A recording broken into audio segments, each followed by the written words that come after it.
All right, let's go to our calls. Let's go to Pam in Wisconsin. Pam, you're on the line. Hello? Yes. I get threatening phone calls. All right, we're going to drop Pam. Let's go to James in North Carolina. James, you're on the line. Let's go to Eric. Yes, sir. Hey. Hey. You said Endgame came out in 2006? I think it's 06, right? I want to say that was it 07? I hear music. Yeah. Well, listen, I'll hold you over, but I could swear if it didn't come out in 06, it might have been in the beginning of 07. I distinctly remember watching Endgame at the 5th anniversary in 9/11 and at the conference we held before that. So maybe I'm wrong, but we'll come back and talk about it on the other side. It's the Infowarrior with Jason Bermas, 866-582-9933.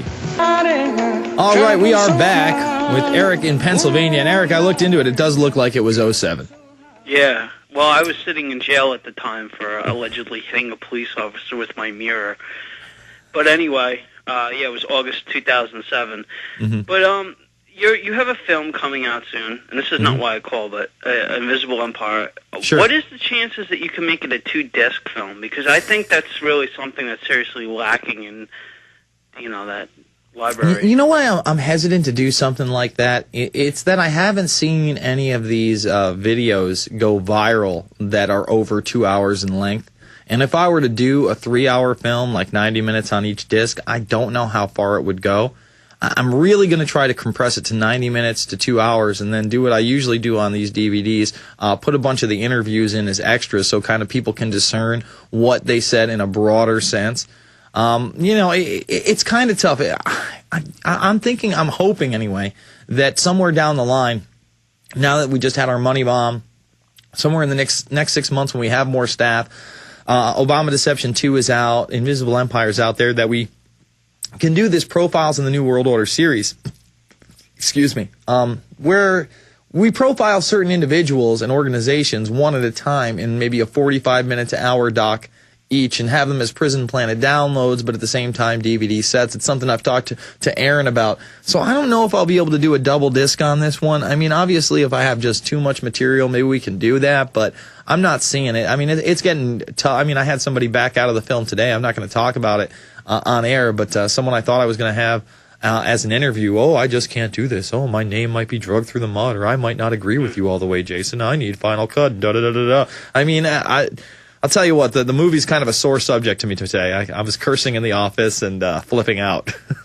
Well, that goes hand in hand. Yeah, but it does. Maybe I can offer a suggestion. Instead of making it a 2-part series, why don't you just make one disc the film and then the other disc nothing but extras, and you can make it like 2 hours of extras, like clip after clip after clip. All right, see, there's the problem in that. Well, that was an idea I had to do with I was actually going to do something similar with Loose Change Final Cut. After we released it, I thought to myself, well, why not do a researchers edition where we keep the movie the same, and then the second disc is really just all the raw footage. The problem is with licensing, I don't really own any of that footage. That's all, library and stock and news archive. You can get away with using it for fair use, but you open yourself up to a pretty big lawsuit when you start distributing it for profit. And people would say, well, it's the extras disc and it doesn't really count. You never know, and I know that I can't spend time in court. I'd rather spend time in the radio studio and in the editing suite so I can get more movies done and information out there. That sounds like promotional material to me, being taken to court. I'm with you, but maybe we can do, we can put the clips on YouTube and hope people don't take them down. I don't even think that we could offer them as a hard download on the site because, again, it's not our intellectual property. That sounds like Prison Planet material then. Well, it could be if... at the same time, what I'm thinking I'll do, if it'd make a cool show, is go through the clips on a show like this, and you could download the show. You have to be commentating on it to make it your own. You know what I mean? You can't just say, hey, check out this clip, and this is what you're about to see. You have to flesh it out. You have to kind of make it your own and really give a big perspective about it. So it's difficult to do in those contexts, and I really hope that what I do with these films is I breed more people to go out there, do their own investigations, get these clips, and throw them up on the internet, and maybe even get one of those database websites where it's easy to find. I know that's very difficult to do, but our archiving system, we're putting up 40, 50 stories a day. We're posting to them. Maybe somebody in the forums. Eric, I thank you for the call. I do got to jump. Let's go to Medios in Chile. Let's skip over to him because he's in Chile. Medios, what's up? Yes. Yes, sir. Jason. Yes. Yes. I am from Chile. I don't speak too much English, but I want to tell you that here in the sky we see a lot of chemtrails. Even I do a kind of documentary to my, and I showed that documentary to my school. Mm-hmm. And about that, what do you think that the chemtrails are? Huh? What do I think the chemtrails are? Yes.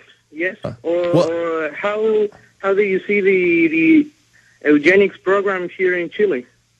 Well, it's worldwide. All right, let's talk about that. You know, just because you're a Central American or South American country doesn't mean you're going to be immune to this. This is a global eugenics program, and who knows if the chemtrails themselves are eugenics, but they're definitely geoengineering. They're openly talking about them in CFR documents. The administration's talking about them. You're seeing in the propaganda on television. So I think that's the bigger issue. I thank you for the call. We're going to go to Josh, Kathy, Megan, and others. 866-582-9933 all night long, baby.